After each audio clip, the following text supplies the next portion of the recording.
Hello my dear friends.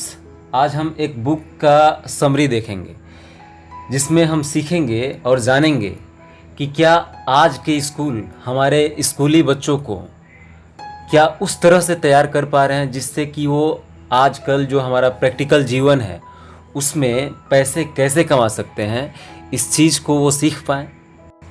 इस चीज़ में आज का जो हमारा बुक है rich dad and poor dad काफ़ी हेल्प करता है। यह एक ऐसी किताब है जो आपके माइंडसेट को पूरी तरह से बदल सकती है। आपको इस बदलते दुनिया में कैसे समझदारी से पैसा कमाना है, वो भी कम मेहनत में, यह हमें सिखाती है। इस बुक में बहुत सारे बिंदुओं पर बात की गई है। रॉबर्ट कियोसाकी का मानना है कि आज के स्कूल हमें नहीं सिखाते कि हम अमीर कैसे बने। ऐसा नहीं है कि इसमें शिक्षा पर जोर नहीं दिया गया है, बल्कि हमें यह बताया जाता है कि हमें क्या पढ़ना चाहिए।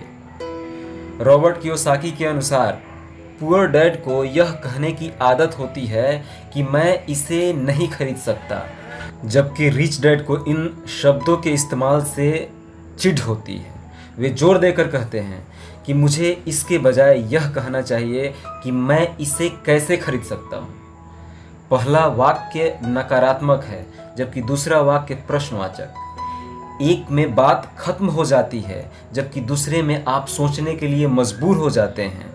इसका मतलब यह है कि जब हम पहला वाक्य कहते हैं तो हमारा दिमाग काम करना बंद कर देता है, जबकि दूसरी तरफ जब हम सवाल पूछते हैं कि हम इसे कैसे खरीद सकते हैं तो हमारा दिमाग काम करने लगता है।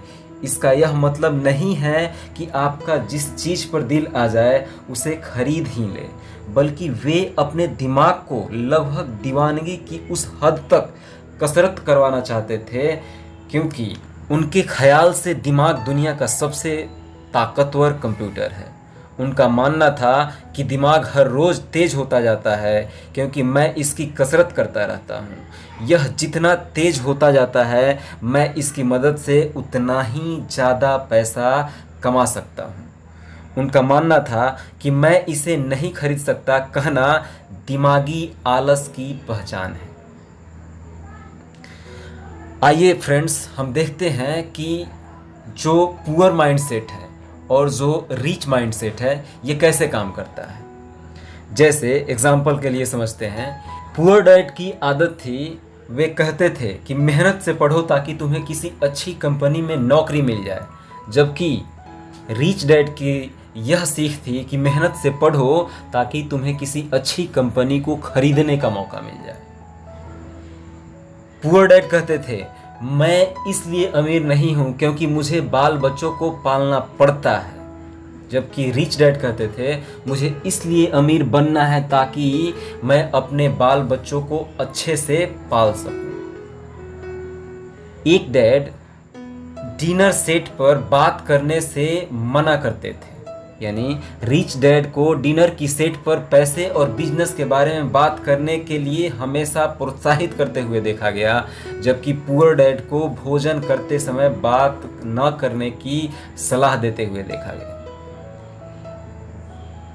एक का कहना था जहां पैसे का सवाल हो सुरक्षित कदम उठाओ, खतरा मत उठाओ, वहीं दूसरे का कहना था खतरों का सामना करना सीखो।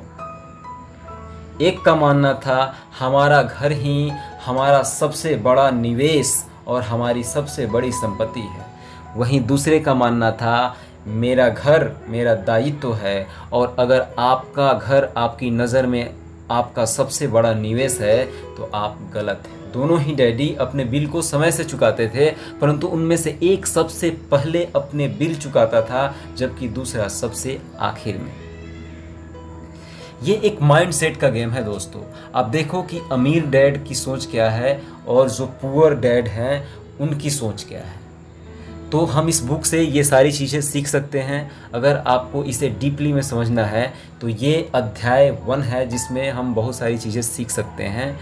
अगला जो हमारा वीडियो आएगा वो अध्याय 2 का समरी होगा।